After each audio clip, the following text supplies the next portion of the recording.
Welcome to UO Today. I'm Barbara Altman, Director of the Oregon Humanities Center. Our guest today is Jonathan Beecher, Professor of History in Stevenson College at UC Santa Cruz.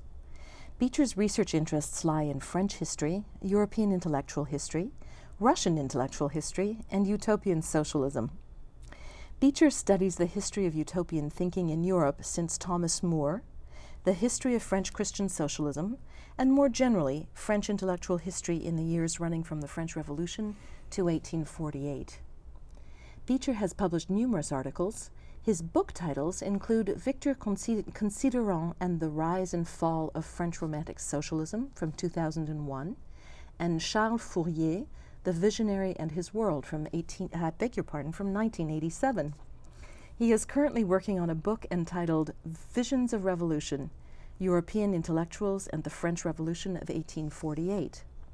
He gave a talk of the same title at the U of O on April 29, 2010, as a guest of the Department of History and the Stanley and Joan Pearson Lecture Fund. Jonathan, welcome to UO Today. Yeah, thank you. We're really pleased you could take the time to talk to us as well as give the lecture on campus. You study a turbulent and very complicated period of French and European history. And because I often have to do an introductory lecture or two on this for my students, I'm hoping to learn from you today. So my first question is one that I'm selfishly interested in. Could you explain what precipitated the French Revolution, not of 1797, but of 1848? Sure. At the background, there was an economic crisis. But what was more visible and more obvious was the fact that the regime, the July monarchy, had really discredited itself partly because there was a series of scandals that involved the people highly placed in the regime, but also because the regime was really had systematically limited the access to voting rights, so that by the end of the July monarchy, the number of people who could vote in France was still very small, and it was less than 1% of the total population, and a small percentage of the adult male population, and it really excluded many members of the bourgeoisie, many people who were articulate and who would have liked to vote.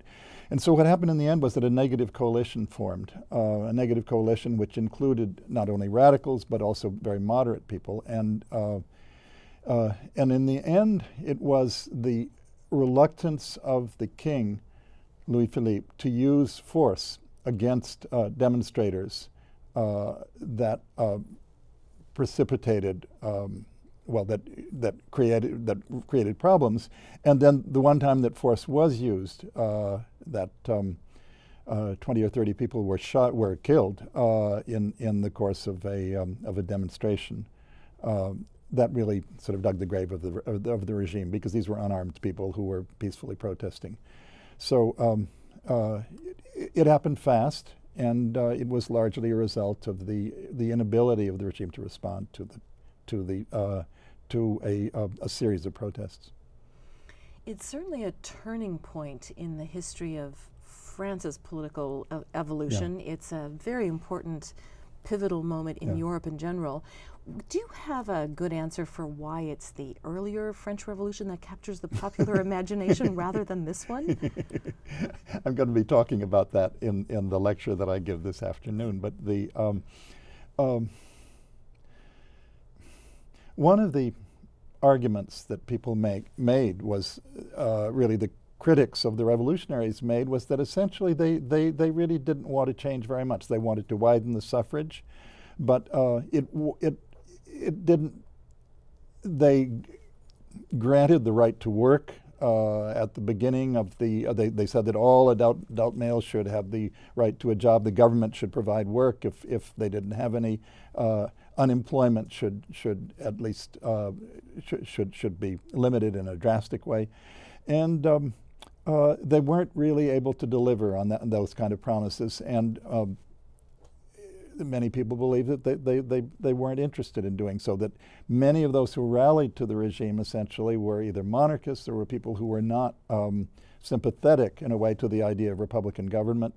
And so many of the critics argue that the revolution was to some extent a sham.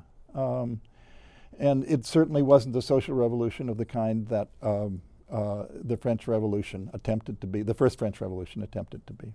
Okay, so it's a question of scope as well as Yeah, success yeah, and so yeah, on. yeah. Your work on this particular French Revolution, Yeah. the one of 1848, is Yeah.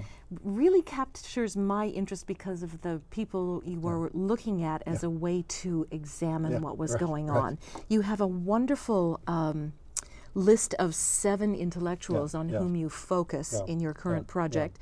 And because I come from the literary side of Yeah, it, I was yeah. really delighted to see on that list that you have Georges Sand, for example, and Lamartine, as well as Flaubert, and then, yeah, of course, the yeah. people whom one might expect more automatically, like Tocqueville and Marx. And how did you end up choosing these 7 prisms through which you're looking at the revolution? Right. No, that's been an important question for me, and that it really all of them wrote important things, had something significant to say about this revolution. And it's interesting that, well, there were 3 writers, Georges Sand, Lamartine, and Flaubert, and in a way, the first 2, Sand and Lamartine, were very much involved in the revolution themselves. Lamartine was the foreign minister. He was the head of the provisional government that emerged at the end of February of 1848, and he held power essentially for really until the beginning of May.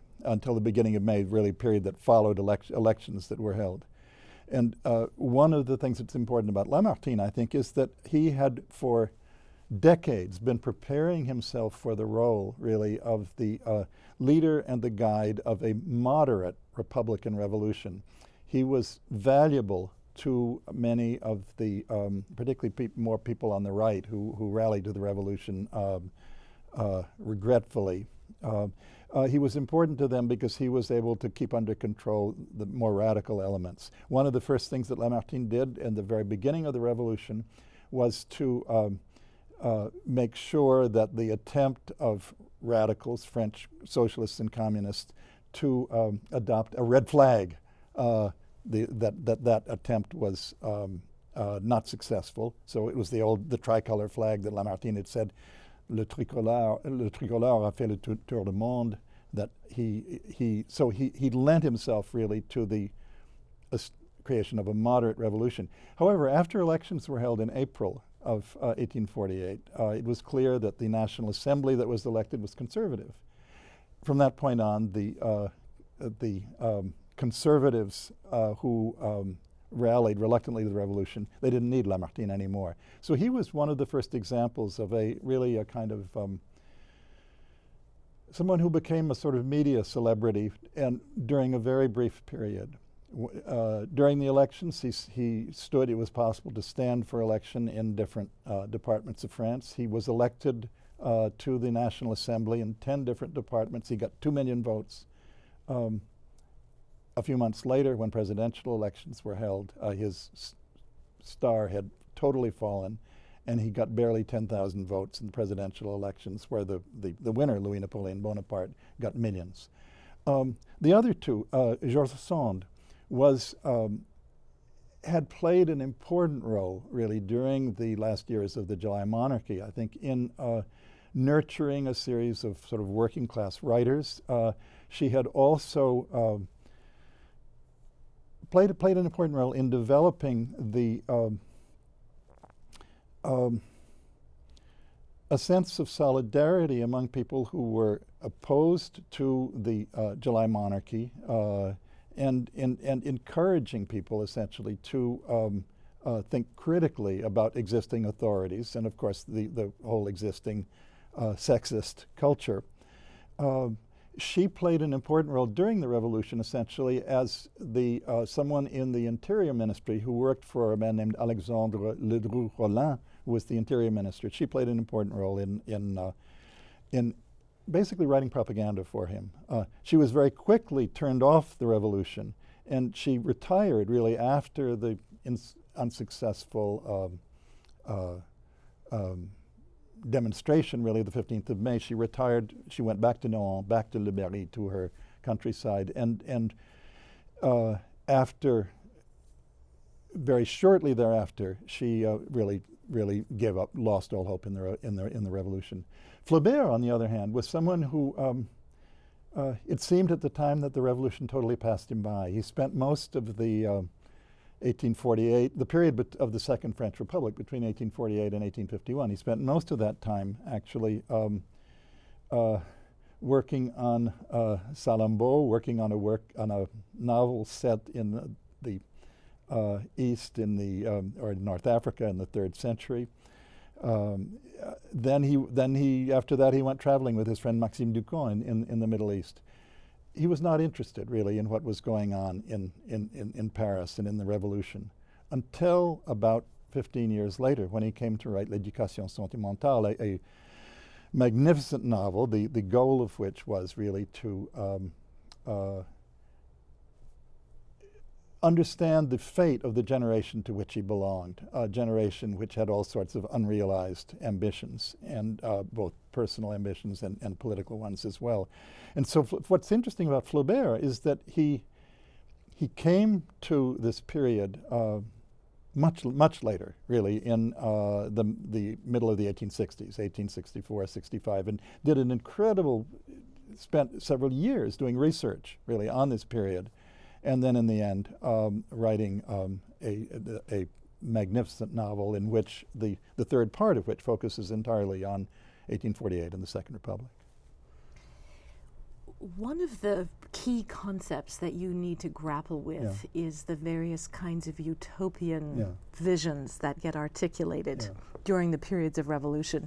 And one of your recent essays, published in 2006 in the Australian Journal of French Studies, the title of which is Two Concepts of Utopia, you have this wonderful sentence at the end of the article that reads in part, "No map of the world which lacks the country of Utopia is worth looking at for very long," unquote.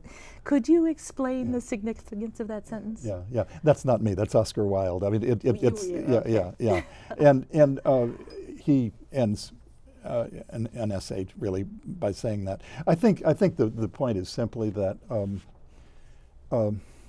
for all of the limitations and even the dangers that are inherent in utopian thinking, at the same time, if people don't have some sort of ideal beyond their present world and their present life toward which they're pointing, they're really in trouble. I mean, that utopia offers a sense of possibility. And I was tempted to end that essay actually with another quote, a quote from the last line of Shelley's Defense of Poetry, in which Shelley argues that poets are the unacknowledged legislators of mankind. And it seems to me what Shelley says is that, well, what poetry can do for us essentially is to lift our minds above the ordinary world that surrounds us. We can see beneath appearances and beyond them. And it seemed to me in reading that essay, that wonderful essay by Shelley, that what he says about poetry could be said about utopia as well. I understand. So it's a way to focus a line of thinking and to couch aspirations in a coherent form. Yeah.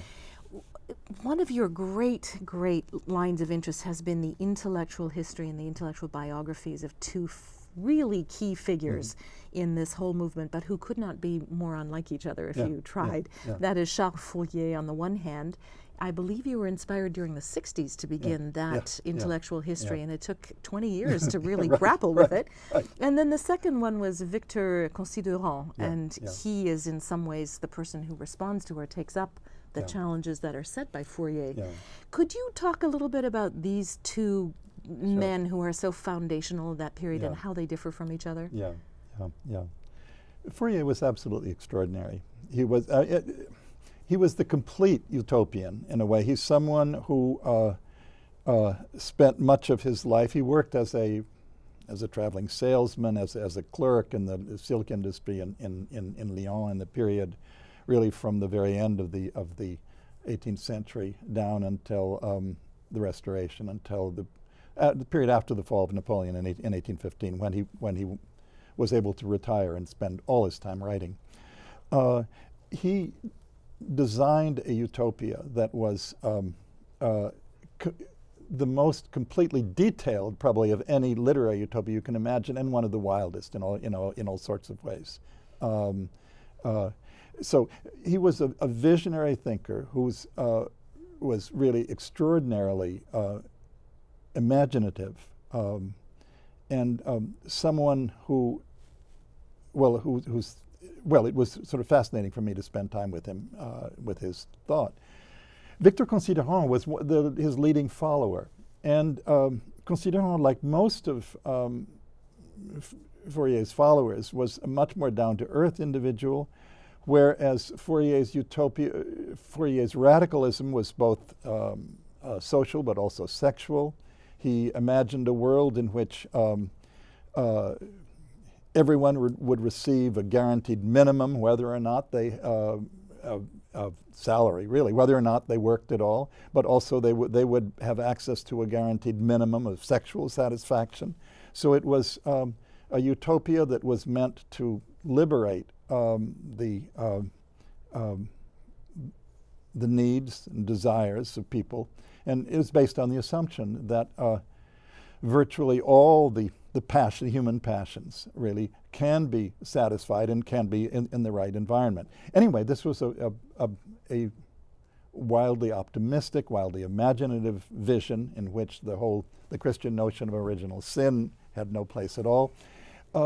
Considerant, like Fourier's other followers, was really, much more practical. He really eliminated, in his own retellings of sort of Fourier's utopia, he eliminated very largely all the sexual parts. And one of the reasons that made me want to spend a lot of time sort of writing an intellectual biography of Considerant was that there's a question there, and it's a question that was framed by, that was posed for me by one of my senior colleagues, by a wonderful man, sort of a genius in his own right, a man named Norman O'Brown, who was a teacher at Santa Cruz for many years, and who was really the first reader of my manuscript, the biography of Fourier as I wrote it. And I remember he asked me one time, he said, "Jonathan, can you explain to me why it is that a thinker as, I think he used the word eccentric, but as wildly eccentric as Charles Fourier should have had such prosaic, such mundane, such ordinary, such literal-minded disciples?" And well, that was the problem that I wanted to grapple with. In any case, what Considerant and some of his allies did was to turn Fourierism into finally into a political movement, that was to play an important role in the sort of romantic socialist left in 1848, and a movement that was largely compromised, really, with the failure of the revolution of 1848. But anyway, one other thing that sort of drew me to Considerant is simply that to tell his story involves coming to terms or trying to understand in some way the failure of a certain kind of romantic socialism, and it's something that I wanted to understand, because I was drawn in a way both to Fourier's ideas and to Considerant's in the period in which he was a successful and militant Fourierist in the 1830s and 40s. I understand that in some ways it was much more difficult to work on the Fourier biography than it was on the Considerant one, because of the availability of archival material. Is that the case, in fact? Oh, absolutely. The Considerant was a pack rat. I mean, he never threw anything away. And there's a wonderful Fourier archive that is at the Archives Nationales. Some of it's also at the École Normale Supérieure in their library, and I spent a couple of years really as a foreign student at the École Normale. Then also at the Bibliothèque Municipale in Besançon, they have lots and lots of letters. So there were a multiplicity of sources. It was wonderful for me to be able to work with these sources and tell what was much closer to being a narrative biography than I could really do with Fourier. With Fourier, so much of what was really important in his life was not in the sources, and I had to figure it out. I had to sort of put it together. And one example of the sort of problems I had was when I was writing about the most important decade in Fourier's life, which was the decade of the French Revolution. This was the formative period, really, in his Fourier's career as a thinker. Virtually no sources.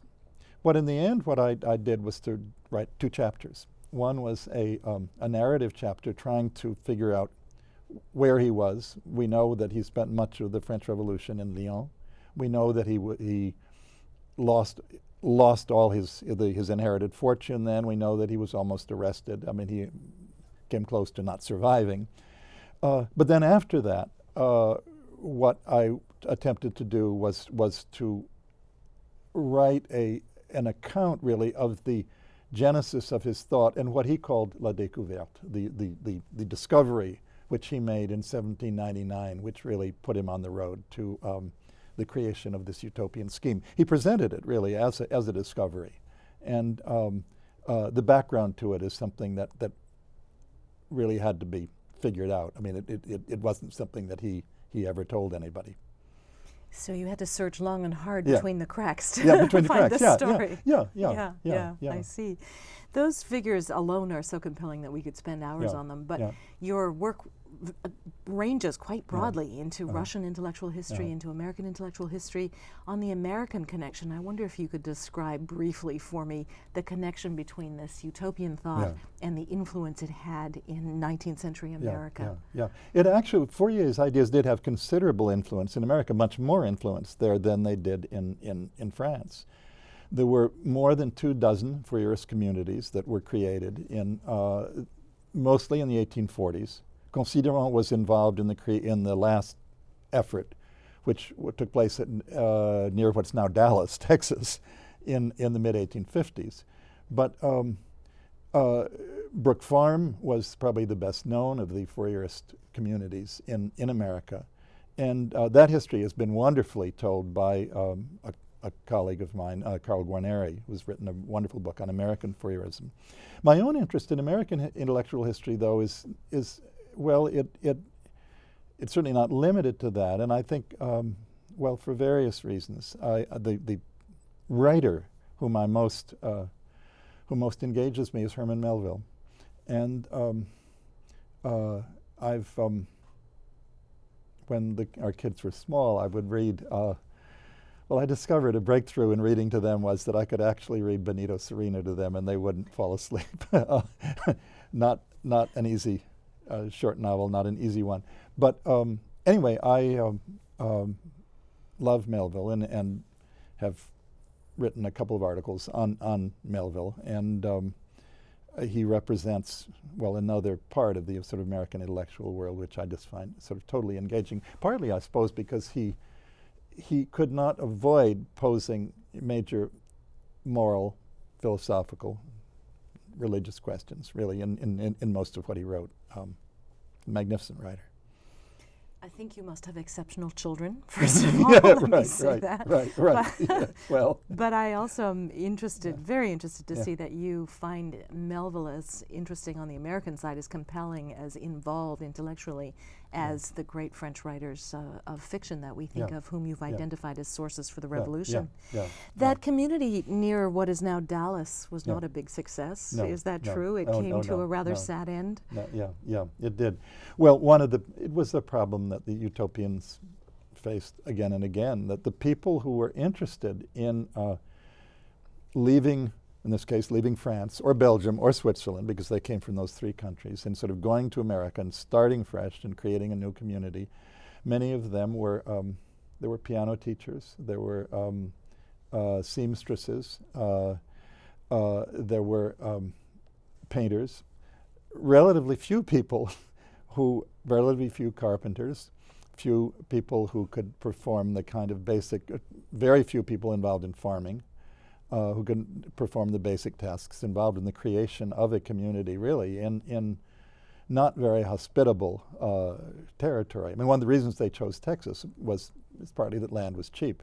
And Considerant had been led to believe that the Red River was navigable just right all the way up to Dallas, which it wasn't. Considerant also wrote an eloquent and very largely misleading brochure, a book-length brochure called "O Texas," to Texas, which described Texas that existed only in his imagination.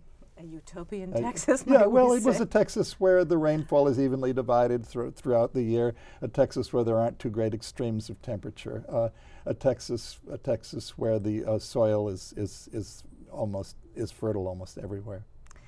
The failure of that community in Texas yeah. parallels to some degree the more or less spectacular failure of Considerant after a period of very high profile activity. I gather he faded from the scene pretty much completely and very quickly for the last decades of his life?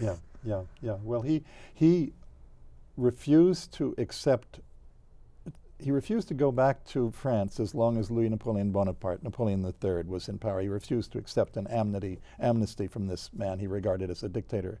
But after the fall of Louis Napoleon and the establishment of the Third Republic in France, or actually at the very end of Louis Napoleon's regime, he was willing to go back, and he spent he lived until 1893, and he returned to France in 1870, actually in the end of 1869, and during the last years of his life, he played a role actually in the, he and his wife were living in Paris during the siege of Paris by the Germans. He then participated in the Paris Commune as a moderate, really. And there are interesting stories there. He's very good friends with the painter Courbet, who was also from Franche-Comté. And Courbet, who was a member of the Paris Commune. So he had and he wrote, some of his last works were actually little brochures which he had printed up as newspapers in huge sheets, brochures which he had plastered, sold cheaply and sort of plastered on the walls of Paris in 1871 during the Paris Commune. This revolt, really, of Paris against the conservative French government. And I'm going to have to ask you to bring that round home and bring us to his death. Yeah. And anyway, for the next 23 years after that, Considerant was, he lived as a student in a way in Paris. He attended courses given by scientists who interested him. He tried to keep up with contemporary affairs. He generally wore a kind of Tex-Mex costume, a serape and a Mexican shawl. But he kept a low profile. For the rest of that, we'll have to get our listeners to read the book. Yeah. Jonathan, thank you so much. Oh, you bet. Yeah. We've been speaking with Jonathan Beecher, professor of history in Stevenson College at University of California, Santa Cruz. He gave a talk entitled Visions of Revolution, European Intellectuals and the French Revolution of 1848 at the U of O on April 29, 2010. He was the guest of the Department of History and the Stanley and Joan Pearson Lecture Fund. Thank you for watching.